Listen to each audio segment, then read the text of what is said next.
Thank you all. It's a pleasure to be with you all today. And it's a pleasure to welcome our friend Ali to Austin. I came across Ali's book a few months ago, and I was struck by how it stands out in the collection of such books that have been published in the recent past around foreign policy. It's a discourse which has become quite polarized, and in that polarization and in that rush to judgment and in that rush towards one outcome, we've kind of lost the nuance that one would hope for in a discussion of this magnitude and a discussion of this gravity. So, at this pivotal time in world history, when we are faced with a great power competition and the future of the United States and indeed China, but really quite importantly, the rest of the world hangs in the balance. How competitive should this competition really get? What exactly are we competing for? How does the rise of the rest of the world's economies and nation states affect this competition? And Ali has discussed all these issues in a very scholarly way in his book, and we'll hear from him shortly on the core thesis of this wonderful book. And after Ali's talk, we also have another surprise, which is Pravin Sawhney, who is one of India's foremost thinkers, foremost strategists, and a former member of the Indian military, will be able to join us live from New Delhi over Zoom, and we'll be able to have trilateral dialogue, if you will, with him. So let me tell you a little bit about these very impressive thinkers before we move on to the next item on the agenda. So first, Ali. Ali is a senior analyst at Eurasia Group, which is a preeminent institution, very well known in the area of geostrategic risk. He's a member of the Council on Foreign Relations. He's also a David Rockefeller Scholar with the Trilateral Commission, and a security fellow with the Truman National Security Project. In addition to all of this, Ali is also a prolific writer, and he's not only written this book, but has also written extensively for the New York Times, for Washington Post, and the Wall Street Journal, and many others. Pravin Sawhney, who will be joining us shortly, he is the founder of Force magazine in India, which is the largest defense-focused magazine in the country. And he was the South Asia correspondent for Jane's International Defense Review, which is one of the elite defense publications, for 6 years. And prior to that, Pravin served in the Indian Army as an artillery officer. He has been a visiting fellow with the prestigious Royal United Services Institute, RUSI, and a visiting scholar at our very own Sandia National Labs. Pravin is the author of many books, the latest of which is The Last War: How AI Will Shape India's Final Showdown with China. And while the title is ominous, if you read the book, you find lots of hope for a better path forward and thoughtful projections on how many of the crises that we now face in the world can be resolved. So without further ado, let me invite Ali to talk to us about his book first, America's Great Power Opportunity. Ali.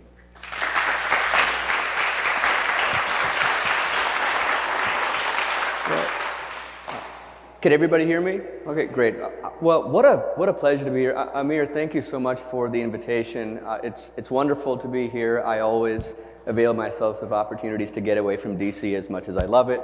And I was marveling as Pavel and I got out of the car just about half an hour ago, the quiet, the tranquility, the beauty of the landscape. So it's a privilege to be here for that reason. Nirika, thank you so much for organizing just all of the logistics, including a last-minute flight change that you so gracefully executed. So thank you for making that happen. I took a flight early this morning, but went off without a hitch. So thank you so much. I want to be brief. I really want to have a conversation with all of you and hear about issues that are top of mind. So brevity is not one of my strong suits. So if I started going on too long, Amir, give me some kind of signal, and then I'll take my cue to stop. So as Amir said, I wrote a book a few months ago entitled America's Great Power Opportunity, and as you can surmise, great power opportunity, it's kind of a play on great power competition, which of course in Washington, which is where I spend most of my time these days, it's very much one of well, I shouldn't say a word, but one of the phrases or concepts or frameworks du jour. And great power competition, it's basically the idea that the United States, its allies and partners on the one hand, and China and Russia principally on the other hand, they are engaged in this long-term, systemic, multidimensional competition to determine the future of world order, to determine the future of the international system. And what I wanted to do in writing the book, so I'll give one plug for it, which is that it's very short. So it takes the form of a book, but it's really more of a lengthy essay as opposed to a book. So that's one plug for it. What I wanted to do in writing the book was to actually figure out, and Amir was getting at this in sort of his opening remarks, not only what makes a power great as opposed to middling or trivial, so what makes a power great, there's a certain ambiguity in that term, but competition. What is the United States competing over? What is the United States competing for? And where do we want to go in this competition? And the immediate precipitant for starting to think about the book, so the previous administration, the Trump administration, when it released its national security strategy in late 2017 and then its national defense strategy in 2018, this term great power competition, which had slowly been percolating in the discourse, had slowly been gaining momentum, it just achieved this escape velocity. And if you actually just do a Google search, if you Google the term great power competition, if you do a search of the usage of that term sort of prior to late 2017 and afterwards, you see this major, major spike. And I was in DC at the time, and I started noticing that everywhere I went, this term was just, it was sort of on the tip of everybody's tongue. So when I would attend events such as this one, the moderators, so you know, the Amirs of those events would say, as folks were milling in and they would sit down, the moderator would say, well, as everybody knows, we're in a new era of great power competition. When I would hear folks testify on the Hill, great power competition. When I would talk with colleagues, so this term really, it was so ubiquitous. But then when I would ask these questions, the basic questions, again, what are we competing over? What are we competing for? I would get very different answers. And so there was this gap between the ubiquity of the term, on the one hand, everybody's using it, and the underspecification of the term. So if I were to actually ask each of you, it's sort of an interesting thought experiment. If I were to ask each of you, what is the United States competing over? What is it competing for? I suspect I would get maybe not 20 different answers, but I would get several different answers. And so I wrote the book in the hope of trying to narrow the gap a little bit and try to impart a little bit more clarity to the term of great power competition. So a couple of more points and then I'll stop. One, I want to talk a little bit about the origin story of the term, and not the origin story of the phenomenon of competition itself, but the narrative arc of great power competition. Why is it that this term is now such a fixation, not only in Washington, but in Beijing, in Moscow, and elsewhere? I want to talk a little bit about the origin story, and then I want to set forth a few critiques that I present at some length in the book. So as good a place as any to begin, I think, is the end of the Cold War. And actually, Amir and I, we were actually just talking about this a little bit just before my coming on stage.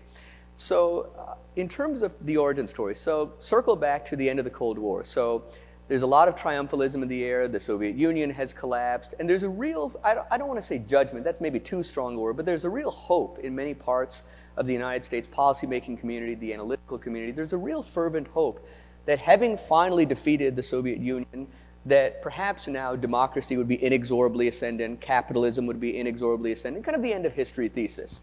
The United States had defeated all kinds of isms, authoritarianism, fascism, totalitarianism, communism. There was a real triumphalism in the air. And incidentally, just by way of a little personal digression, so I came of age in the 90s.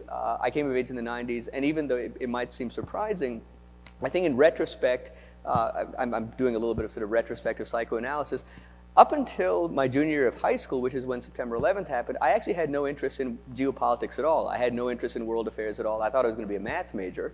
And I hated reading. My parents, I probably caused them to grow many gray hairs. When I was growing up, my parents begged me, Ali, please read a book, open a newspaper, learn about the world. There's a world beyond the United States out there. And in retrospect, I think even though I did love math and I did hate reading, that's true. But I think in retrospect, one of the reasons why I had that kind of disinterest in the world was I came of age in that triumphalist milieu. If you remember the 1990s, there was that real sense that we no longer needed to worry about competitors. The United States had won this great competition. Democracy and capitalism would be ascendant. And so I think in retrospect, I realized that when my parents exhorted me to crack a book, open a newspaper, learn about the rest of the world, I think in retrospect, I didn't really see the need, because I thought, for me, when I was growing up, American preeminence, it wasn't an aberration. It was just kind of, I took it for granted. So I kind of grew up in that milieu. So when the Cold War ends, there's a lot of triumphalism in the air, and yet, just beneath that level of triumphalism, there were actually some policymakers and some observers who actually were a little bit anxious. And the reason for that anxiety was that for a long period of time, the United States had defined its foreign policy on the basis of external competitors. So whether it was Imperial Japan, Nazi Germany, then of course the Soviet Union. And so when the Soviet Union collapses, there is a certain concern among some commentators, well, given that for the past 60-odd years that we've defined our foreign policy on the basis of menacing others, now that the Soviet Union is gone, how are we going to articulate our foreign policy? What is our purpose in the world? What is even our identity? There were many observers who said, can Americans even conceptualize their identity if there isn't some menacing other against which to juxtapose ourselves? And so what you see between kind of the end of the Cold War and I would say the mid-2010s, and kind of I would bookmark it by saying maybe the end of the Cold War to Russia's incursion into Crimea, or its incursion into Ukraine in 2014. So for about 25 years, there's this kind of frantic search. What will be the successor to the Soviet Union to discipline US foreign policy? What will be sort of the new menacing other that will help orient America's role in the world? And I think that we, in the 1990s, we didn't really know what to do with ourselves because our power was so overwhelming that we were sort of having debates, just what all do we do with this power? In the 2000s, for a period of time, maybe about a decade, this global war on terrorism becomes kind of a new anchoring construct, but it's a fleeting one at best. I think then what happens in the mid-2010s, in particular with Russia's incursion into Ukraine, its subsequent annexation of Crimea, and then in parallel, China's kind of slow drip militarization of the South China Sea, these alarm bells start going off in Washington that maybe we have underestimated competitors, maybe we do need to focus more on China and Russia. And I think that what a resurgent China or revanchist Russia have done is, on the one hand, they reflect real strategic anxiety. The United States is concerned about the influence of these two countries, but paradoxically, there's also a feeling of institutional and bureaucratic comfort. I said earlier that for the better part of 25 years, we said, how are we going to define our foreign policy because we don't have overarching external competitors? And I think that with China and Russia, they allow the United States to feel that it can revisit a familiar playbook. We've dealt with external competitors in the past. We've defined our foreign policy on the basis of external competitors in the past. And now perhaps with China and Russia, we can do so again. So the first part, just in terms of that brief narrative arc, is I think that great power competition has achieved its present centrality in our discourse, partly because there's real strategic anxiety that America is no longer as preeminent as it once was. China and Russia are contesting the United States more vigorously than we expected they would be able to. But there's also a sense that, hey, this is a familiar script. We know how to deal with overarching external competitors. So that's a little bit about the origin story. And then just before wrapping up, I want to set forth a few critiques of great power competition, hence talking about a great power opportunity instead of great power competition. What I try to do in the book is to make a distinction between thinking about great power competition descriptively, and that is as kind of an explanation of or a description of prevailing geopolitical conditions, and prescriptively, that is as a blueprint for US foreign policy. So descriptively, I actually think that great power competition has a lot to recommend it. Great power competition acknowledges that interstate competition is a core condition of geopolitics. It has been for several centuries. It recognizes that the United States is no longer as relatively preeminent in world affairs. It recognizes that China and Russia are more capable of pushing back. So descriptively, now great power competition, I don't think it necessarily captures the totality of contemporary geopolitics, but then again, I don't think that any other single construct could. But it gets a lot right. It distills a lot. I think it descriptively captures a lot. Prescriptively, that is as a blueprint for US foreign policy, and this is what my book primarily discusses, I think it becomes more problematic. And I'll set forth briefly three critiques and then wrap up. The first critique is that whenever you have a foreign policy that is principally defined around the actions of your competitors, you're allowing your competitors to dictate the terms of competition. You place yourself in a reactive defensive mode in which you're anticipating, what is China going to do? How will we respond? What is Russia going to do? How will we respond? Now, I hasten to enter a caveat, which is that we don't construct foreign policy in a vacuum, nor should we. And of course, a significant segment of our engagement in the world necessarily and appropriately will be reactive. So when you have a globe-altering pandemic, you have to react. When Russia invades a territorially sovereign neighbor, you have to react. So a significant part of U.S. foreign policy will be appropriately and necessarily reactive. But the first critique is basically saying, recognizing that a significant segment of our foreign policy is going to be reactive, let's ensure that our entire foreign policy is not reactive and beholden to the actions of our competitors. We need a foreign policy that speaks at least as much to our aspirations as to our anxieties. And I worry that if we lean too heavily or too narrowly into great power competition, we run the risk of coming across reactionary and defensive rather than proactive and confident. So that's sort of the first critique.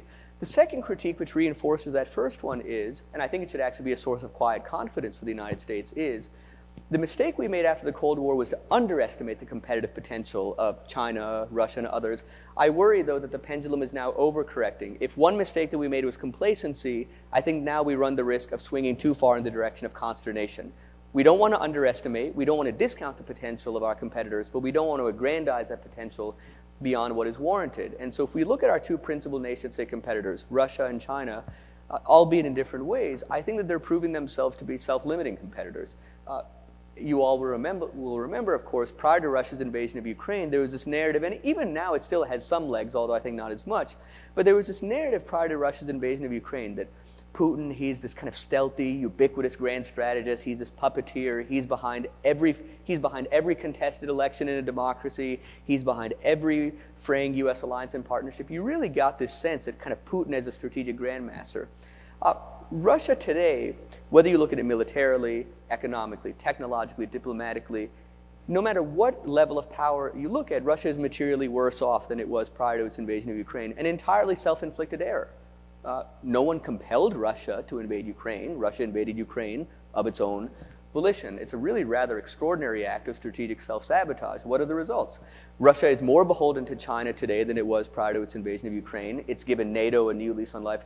You'll remember that prior to Russia's invasion of Ukraine, many observers were continuing to write obituaries for NATO and saying, what is the raison d'etre for NATO? NATO has a new lease on life. It's poised to admit 2 new members. The European Union has a new lease on life. It's granted membership candidate status to 2 countries.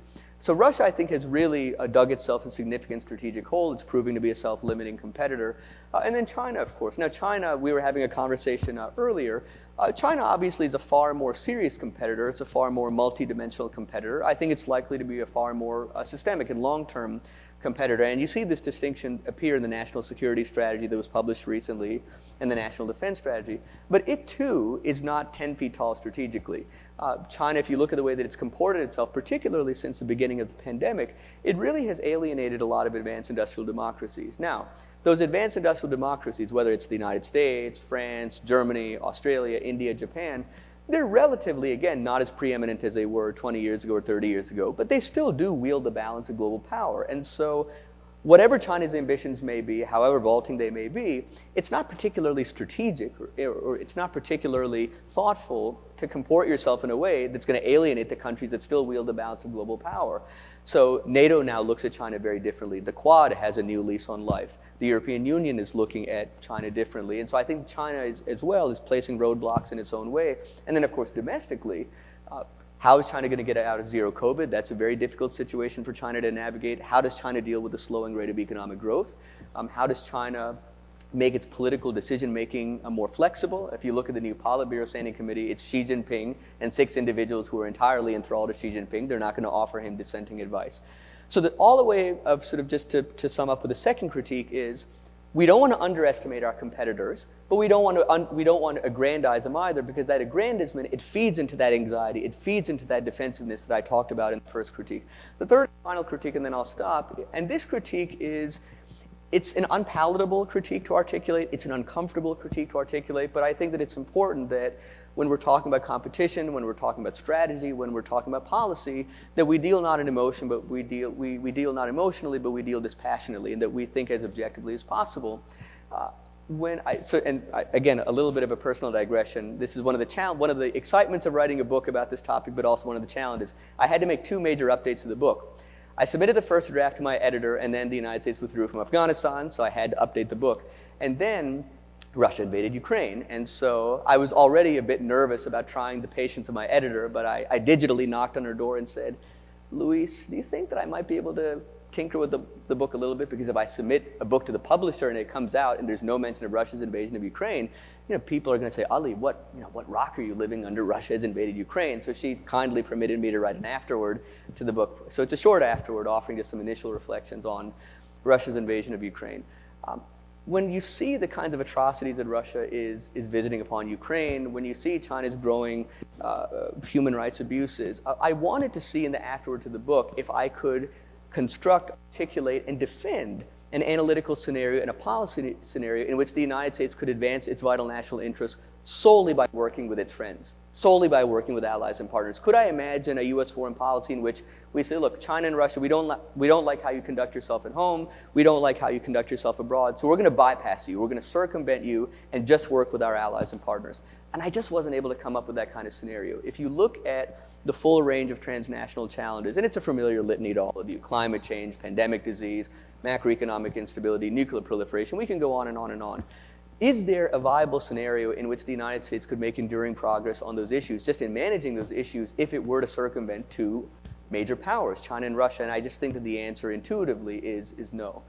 And so I worry that if we lean too heavily into great power competition, we run the risk of framing great power diplomacy, great power cooperation as fool's errands at best, and perhaps even worse, as demonstrations of strategic weakness. And I think that that would be very mistaken. And again, we engage in diplomacy not out of charity, not out of altruism, but out of abiding self-interest. I think that China and Russia are likely to endure. We will have to find a way to cohabitate with them in perpetuity. And so we need to find ways of preserving baselines of diplomacy and cooperation. So I probably have spoken for much longer than I should have, but that's a brief preview of the book, a very short book. And I'm really looking forward to hearing from all of you, engaging with all of you. And Amir, again, thank you so much for the kind invitation. It's a pleasure to have you with us, Pravin. Thank you so much for joining us.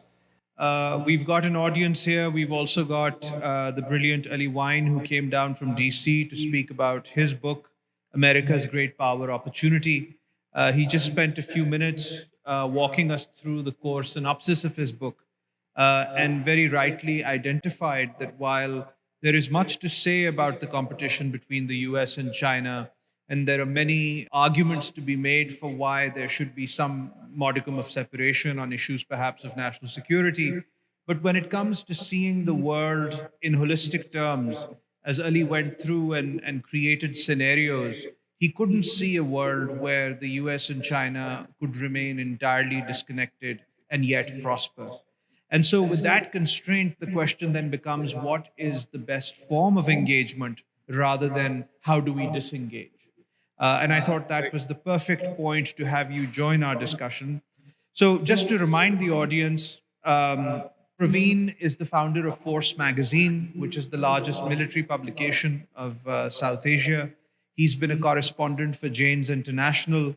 He's been a visiting fellow with the prestigious Royal United Services Institute, RUSI, and a visiting scholar at Sandia National Labs. He's the author of many books, and his latest book is The Last War: How AI Will Shape India's Final Showdown with China. Thank you, Pravin. One of the things that I really wanted to get your perspectives on is the idea of great power competition. Ali said a few words about this, but perhaps, Pravin, we can start with you. What are the US and China competing for in this great power competition?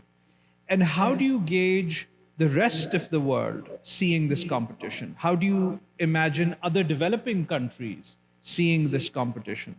So could we start with you, Pravin? Thank you, Amir, for inviting me. And I just heard a wonderful presentation by Ali.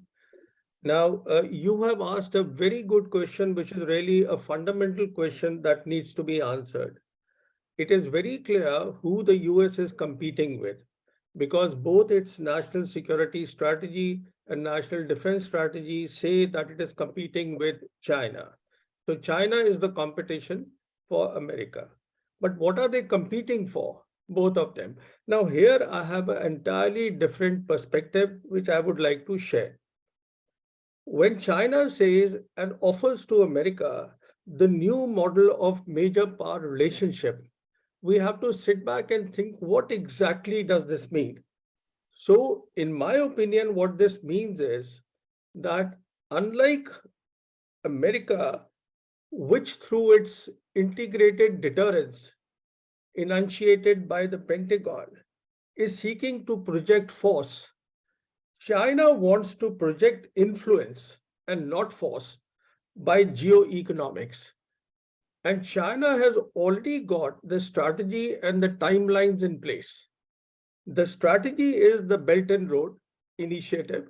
And the second part of the strategy, which is now, I suppose, in 2023, Xi Jinping has said that he'll again be having a BRI forum, which will be the third forum since the beginning of the BRI. I expect this to concentrate on the digital Silk Road. As all of us know, digital Silk Road is about hard and soft cyberspace connectivity.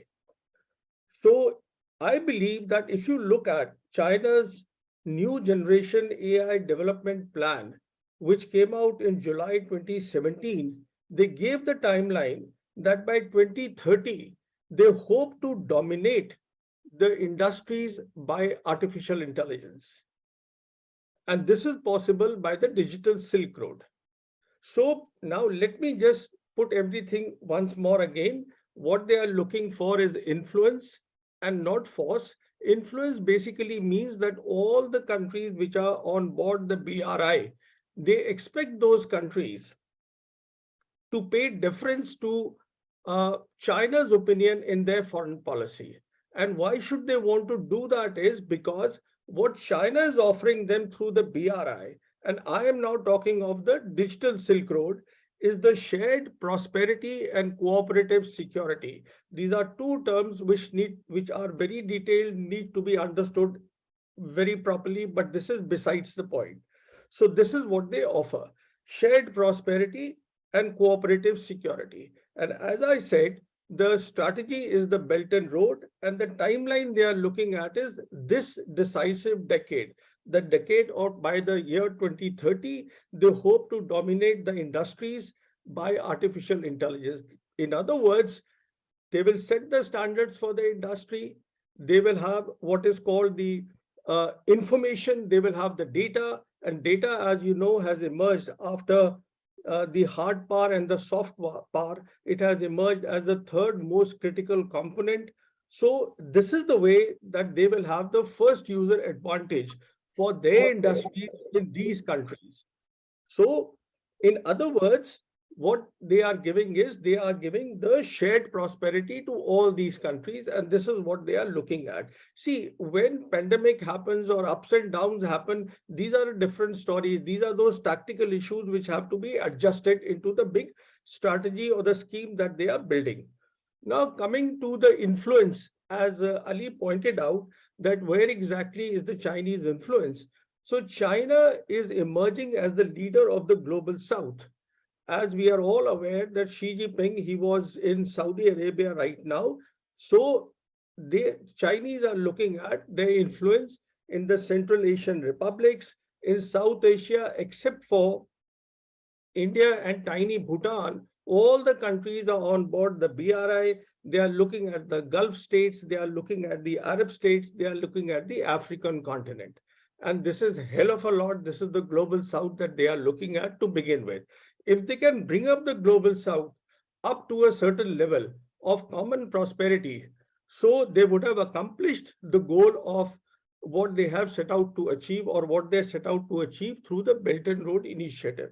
In other words, the Chinese are not looking at war at all. War is something, this integrated deterrence that the Pentagon talks about, where it talks about taking everybody and the allies and the partners, is not something that they are looking at.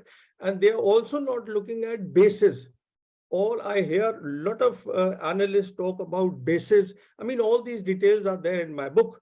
I mean, for example, today America has something like 750 military bases around the world. They are not looking at that because they are looking at cooperative security. In other words, in the history of mankind, in my opinion, the Chinese are looking at an entirely different ball game, playing on their strength and not the strength of America, which is deterrence, which is military power. They are not looking at that. Now, a bit of a word on the technology part, because after all, technology is what drives both military power as well as economics. Now, technology, you see, we have this chip war going on right now. The decoupling of the supply chains are happening, and there is even a fear that the internet, this could splinter. You could have a US-led internet and you could have a China-led internet. I don't think this will work. Then there is this term which I hear from the American analysts. They talk about small yard, high fence. So all this will not work, in my opinion, for the simple reason that technology, the software technology that we are looking at today, the technology which is dual use, it is moving at a very fast pace, at a very rapid pace. It's sort of changing. And this is what is driving the geopolitical flux. For example, now instead of the internet, we are talking of metaverse. Then we are talking of you see the Moore's law has already run the course as far as the silicon wafers are concerned. Now the Chinese and the other countries, they have invested a lot in the photonic chips. Then they are looking at carbon nanotube research is going on. In other words, technology is getting diffused, a lot of work is going on, and Amir would know a lot about what is happening in artificial intelligence.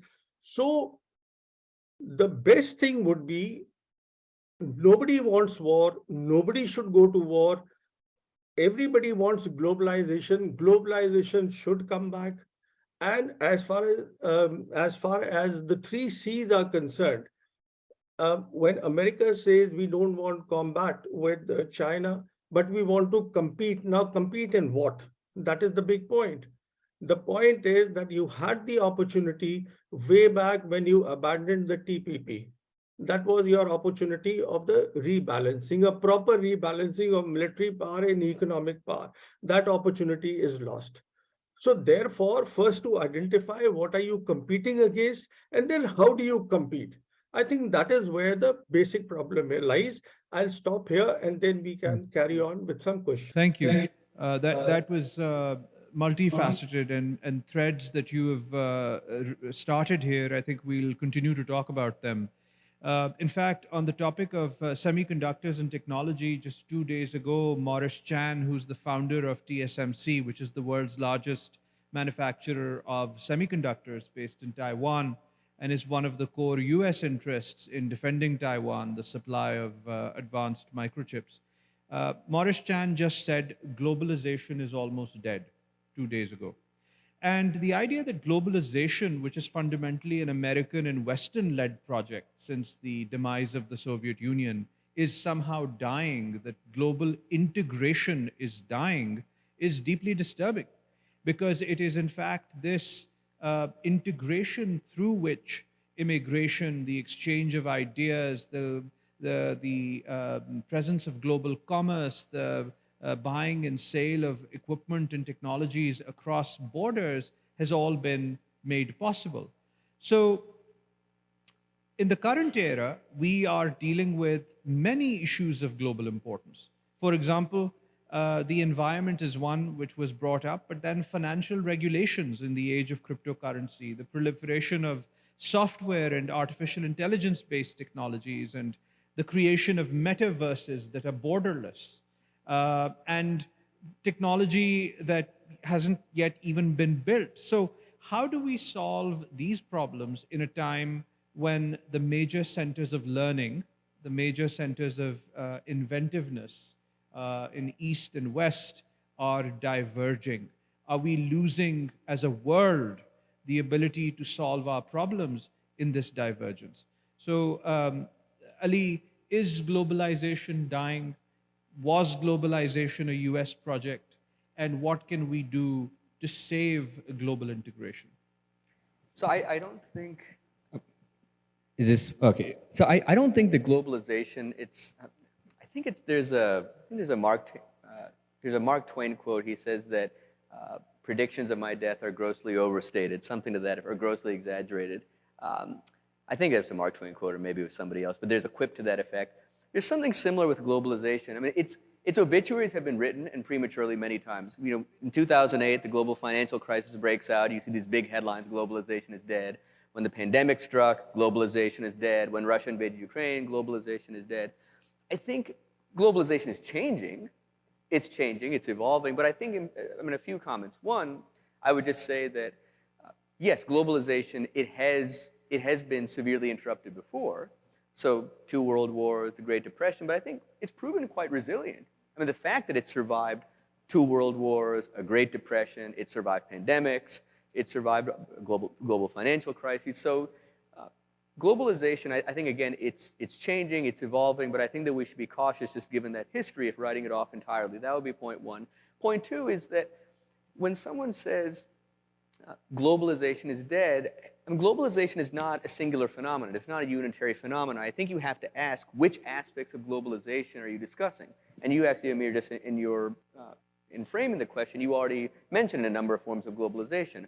Are we talking about trade flows? And within trade, are we talking about the flow of goods or the flow of services? Are we talking about people-to-people exchanges? Are we talking about the flow of finance? Are we talking about remittances? There's so many forms of globalization, and I think that it's more accurate, rather than saying, is globalization dying or is globalization still surviving, drilling down on particular components of globalization, particular manifestations of globalization, and asking how they're changing.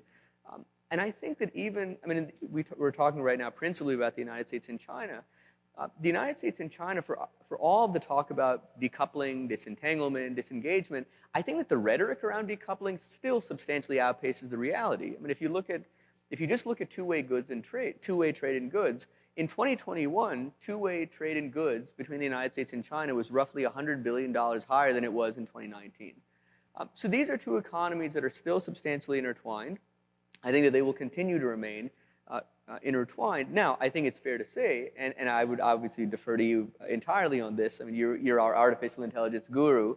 One of the reasons I'm so happy to be here, I sometimes tell folks back home, half jokingly but half seriously, that the extent of my knowledge about AI is that it stands for artificial intelligence. So I'm very, very happy to be here to learn more, expand my knowledge of beyond just knowing that AI stands for artificial intelligence.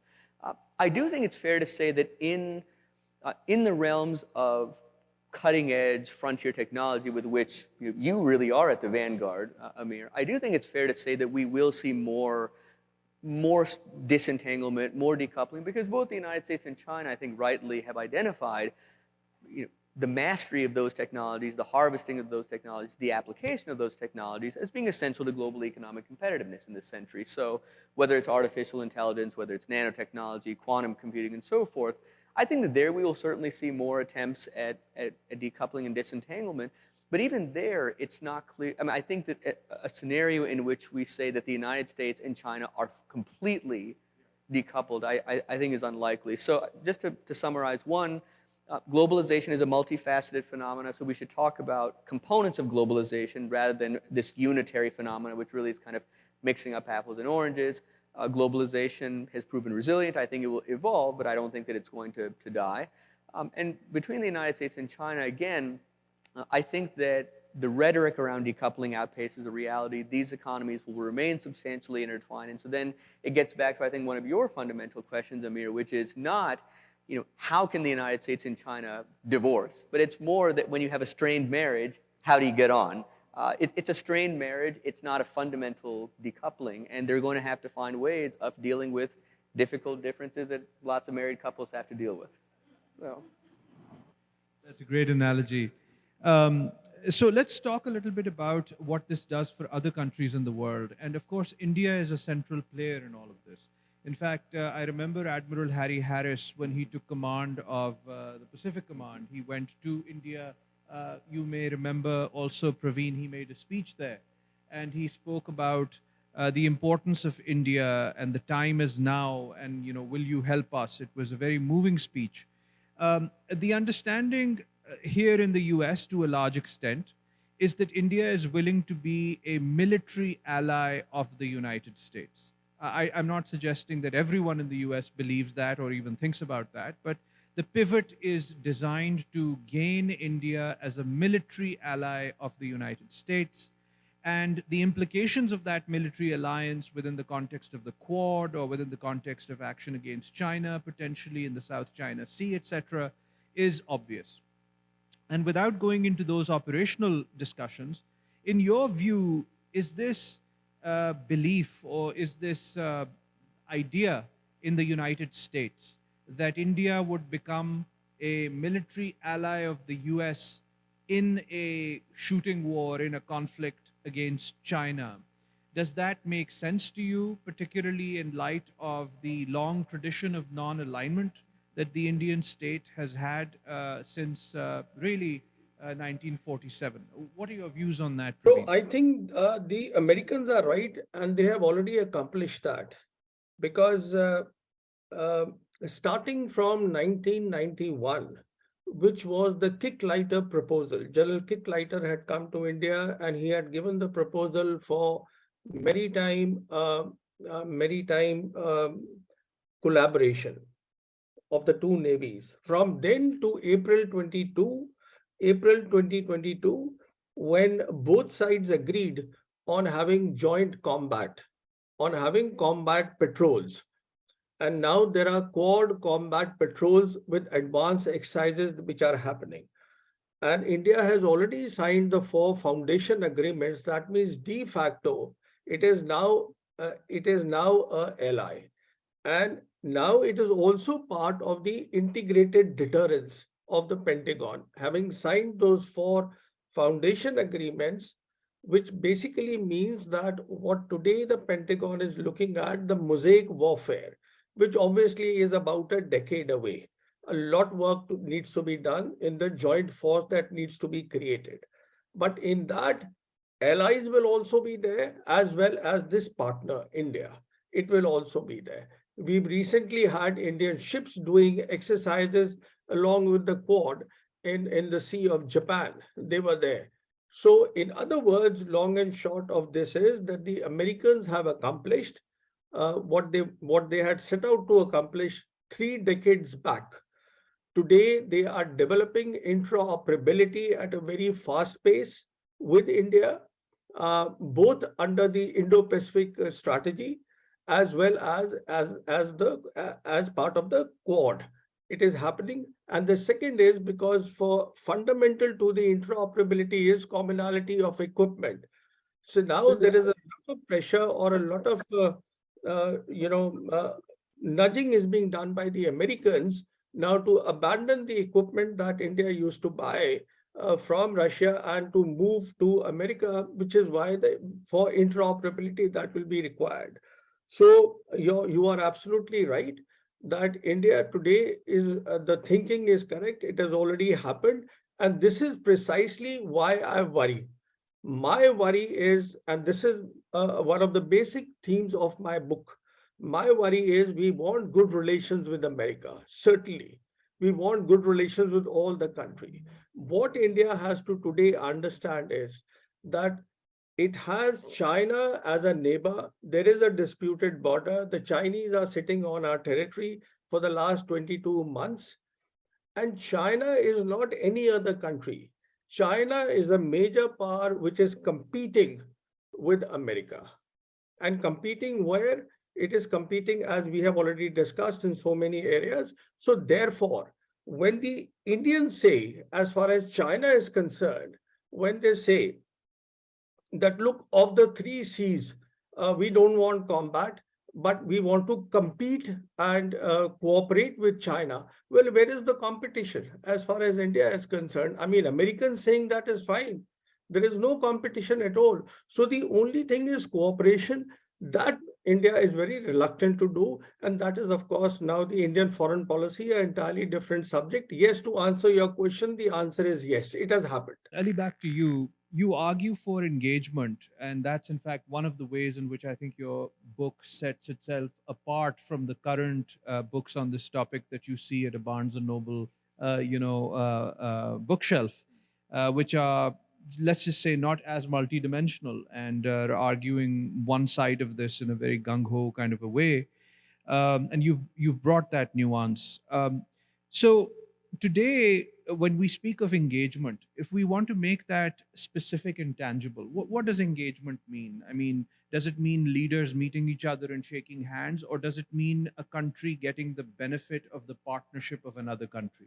And in that regard, the One Belt, One Road that you were referencing earlier has, for example, a telecommunications component, a logistics component, a banking and finance component, a technology and manufacturing component, an energy component, and a defense component.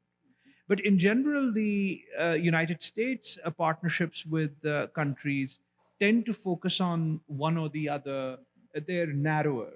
And so when you're looking at it from the point of view of a developing, rising country that's going to become a major power 20, 30, 40, 50 years down the road, on the one hand, the choice is buy the F-16s or buy whatever defense platform, and we will help you with your security mechanisms. But on the other hand, the choice is holistic engagement, holistic partnership. We'll help you build your economy and all these other things. And there have been criticisms of both models, but on the face of it, this is what it is. How does the United States, the shining city on the hill, where the world's greatest ideas over the last 100 years have been produced, at least the majority of them, where the world has, for many of these decades of the last 100 years, looked to the United States as that bastion of innovation, not just freedom, but innovation. How does the United States create a plan of engagement that is as broad and as meaningful and useful for a partner nation, particularly a developing partner nation, as what the OBOR initiative is? How do we compete in engagement? If I had a good answer to that question, I'd be able to retire just at the end of this event. But it really is. I mean, jokes aside, I mean, it is a fundamental question. It's something. I think one of the reasons that the United States is finding it challenging to reconceptualize engagement is that, it's difficult to overstate it's not only the scope of the challenges that China and Russia are posing to the United States, which weigh on America's psyche, but it's the speed with which they arrived. I talked in my opening remarks that when I grew up, I mean, if you had said to me, so let's just rewind exactly 30 years ago, if you had said to me in 1992 that we would be worrying about a resurgent China whose economy is on pace to overtake that of the United States in aggregate size, if you had said that Russia would have invaded Ukraine, I would have been incredulous.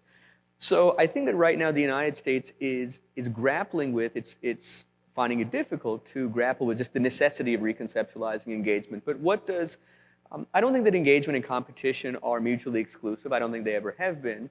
But what are some principles or some considerations that might lead to a more holistic conception of engagement? The first is that it's important that you first speak about what it is that you offer as opposed to what you oppose. I'm not saying that you shouldn't talk about what you oppose, but it's not a compelling opening pitch if you begin by saying, Amir, hi, my name is Ali. Please don't do with this person. Imagine if I were to come to you and if I were to say, Amir, my name is Ali, it's nice to meet you. If Nirka tells you to do something, don't do it. That's not a compelling opening pitch. A compelling opening pitch is, or even if someone were to come to SparkCognition and were to say, here is why I don't think you should go with SparkCognition, well, then the natural question is, well, okay, but what is your company offering that's better? So I think first is, and this is very, Pravin rightly brought up, and you brought up as well, when we engage with countries in the global south broadly, so whether this is Latin America, sub-Saharan Africa, Southeast Asia, but the broad stretch of humanity, frankly, I think that the vast majority of countries in what we might call the global south of the developing world, they don't have the luxury to engage in strategic competition or great power competition. So if the United States comes knocking on your door, you have to answer the door. If China comes knocking on your door, you have to answer the door. When big powers come knocking at the door, you have to engage. So I think the first for the United States is to recognize that we're not going to be that successful in engaging in the developing world if we begin by saying, don't do what China's don't buy what China's offering you, don't buy what Russia's offering you. You mentioned India. India is an interesting example, and obviously I defer entirely to Pravin on this point. It's interesting, though, that India has said, look, we are trying to unwind our dependencies on Russian energy. We're trying to unwind our dependencies on Russian arms, but those are legacy relationships. We can't just unwind those overnight. So in terms of dealing with China, India is aligning itself much more with the United States, but in terms of dealing with Russia, India is saying, look, we have legacy arms and energy relationships, and we have to maintain those. So proposition one is recognizing that we have to meet countries where we are. We have to talk about what we're offering as opposed to what we're opposing, number one. Number two, there may be cases in which there are actually potential complementarities between what the United States is doing and what China is doing. So I think that we need to get out of the mindset that says any initiative that bears China's imprimatur is intrinsically inimical to U.S. vital national interests. There may be cases in which, so just to give one example, so if a major issue you talked about, Pravin talked about the digital Silk Road that China is going to be further advancing, connectivity is a major issue for many countries in the developing world. And so if China comes in and let's say it builds a road or it builds a bridge or it builds a port that helps bring consumers to market, and if more consumers are brought into the middle class, well then perhaps those consumers would be more willing to, their incomes are going up, they're more connected, maybe then they become more attractive consumers for US exports. So if China is able to build infrastructure that brings more consumers out of the middle class or into the middle class, it connects them to the broader global economy, to the extent that the United States can leverage what China is building and say, hey, we can now export to you, we can now offer services. So I think a second principle is don't view, kind of getting away from the zero-sum idea, there will certainly be certain Chinese initiatives that we push back on, we feel that they undermine US national interests, but not everything that China does undermines our U.S. national interests. A third and final point, where might the United States and Russia, cooperate? I think a precondition for cooperation is a recognition. If you're sitting in China, the United States is not going anywhere, and in the United States, China is not going anywhere. So again, I was talking about kind of an unhappy marriage or a strained marriage, but you're married, you're going to have to find a way to get on.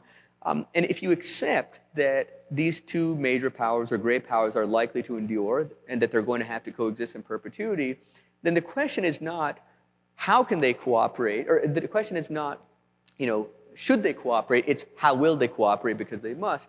And I think that in terms of what a cooperative agenda might look like, I think that Secretary of State Blinken in his China speech that he unveiled at George Washington University, or delivered at George Washington University a few months ago, he enumerated he articulated a pretty robust agenda. So the United States and China, and I think that we see sort of a further impetus after the meeting between President Biden and President Xi, which I think actually was quite a constructive meeting. I think it seems to have opened up a little bit more, created a little bit more breathing room for cooperation. So where can they cooperate? The United States and China both have shared interests in mitigating food insecurity. They both have shared interests in thinking about how we deal with the next pandemic when it inevitably arrives. They have a shared interest in mitigating global macroeconomic instability.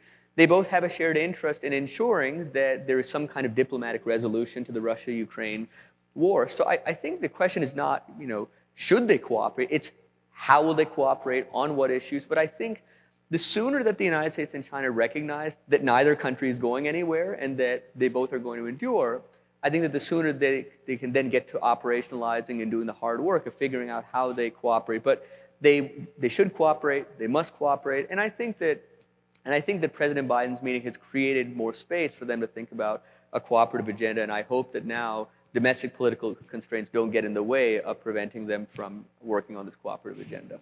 Thank you very much. And the fact that there are still people on either side that think that either the US or China is going to disappear, that says a lot, right? That's not going to happen. So, Pravin, you had a comment. Please go ahead. I just wanted to talk on this cooperation between China and America. See, the basic problem is mutual trust. And why is mutual trust not there? That has to be built. It is good to have engagements. It is good to have people-to-people contact. That's all fine. The fundamental problem where it starts, everything starts is, if we look at artificial intelligence, which we recognize is the technology of technologies. Now, if you see artificial intelligence, it has got 6 stacks. There is software, there is hardware, there is human resource where US is ahead. Then you have data where supposedly China is ahead, applications and integration. Now, this is where China is ahead. Now, the problem came about as far as I'm concerned, The problem came about that the innovations were happening in America, but the commercialization was being done in China, and China was making the money. So this is where the trust was lost. So therefore, all this talk you see about now these supply chains, decoupling of the supply chain, basically not giving them the things in hardware, the things in software, not giving them. You see, this is where we need the entire global talent. For example, you rightly pointed out, Amir, that Maurice Chang said that globalization is dead. Why it is dead is because once you shift your fabrication facilities from Taiwan to America, what percentage will you shift? And there are so many birthing problems, teething problems, and by the time you get over those teething problems, the technology would have moved on. So basically, America needs to, if we want to look at the agenda of what we call the shared global commons, what Secretary Blinken said, or if we look at the United Nations Sustainable Development Goals, which were set in 2015 and to be accomplished by 2030, you see, which really cater for all these shared global commons that Secretary Blinken spoke about. So this is only possible by building trust. And to build trust, you have to actually go back, because otherwise what will happen is what started with the Trump administration, and now you see the Biden administration. Now it says we will compete and cooperate at the same time. It's not possible at all. Where will be the cooperation if there's no trust? So in my opinion, something needs to be done. Otherwise, both the countries and the world will suffer. Very well said. I think trust building is step number one, and a lot of that has been lost over the last few years with the trade war on both sides. No question about that. Praveen, I'd very much like for you to chime in to this one for a couple of reasons. First of all, the question is fundamentally about technology. You've done a lot of reading in that area. 5 years ago, I met with Eric Schmidt, chairman of Google, and I asked him, I said, Eric, how long before the Chinese overtake the US in AI? And he said to me, 5 years. It's been 5.5 years since that time. You have written in your book that China already has capabilities that within days would overwhelm, the war that they would undertake in that region. Is your view of Chinese weaknesses similar to Ali's? Or do you believe the Chinese have sort of crossed the Rubicon, if you will, and are now an independent power that will continue to thrive on their own energy and on their own momentum? First of all, I agree with Eric Schmidt's assessment. It is spot on when he said that by 2025, the Chinese will be, as far as AI is concerned, they'll be better than us, better than the US, and by 2030, they will dominate the industries through AI. So China, I think, is already, in my opinion, though a developing country, it is already a risen power. China is a risen power. So all this talk of containing China, restricting China, competing is fine, but competition will not lead to the greater good. That has to be kept in mind. China cannot be suppressed. This is my opinion, because Chinese have been working diligently right since 2012, when deep learning, which is where artificial intelligence changed completely from the earlier rule-based system, and once deep learning was discovered by Geoffrey Hinton, and that is where the Chinese were focused.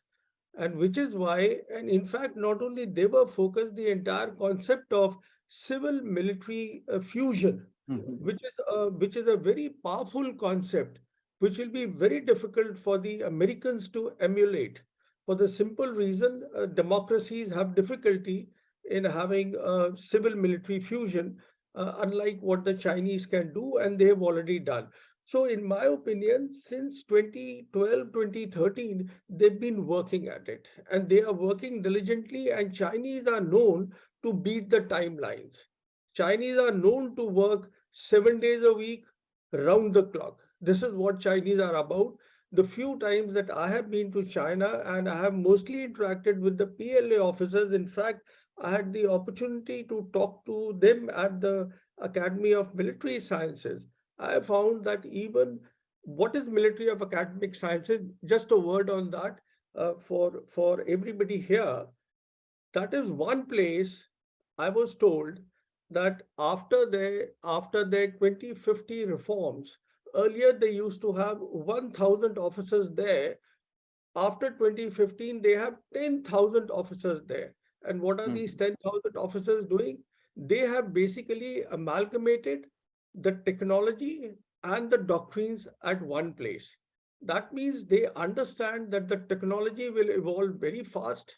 They are putting the money, which is why the Americans call them a pacing threat. So they are Right. pacing threat in this area. Yeah. Along with that, they are developing their war concept.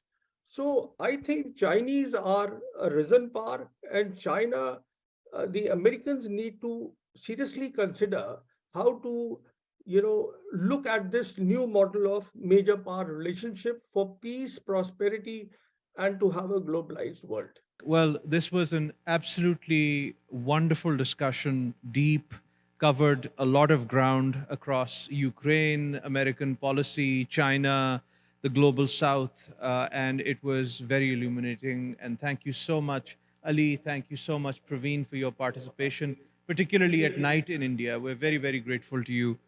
And again, thank you all for being here and being part of this discussion. So we'll formally close now.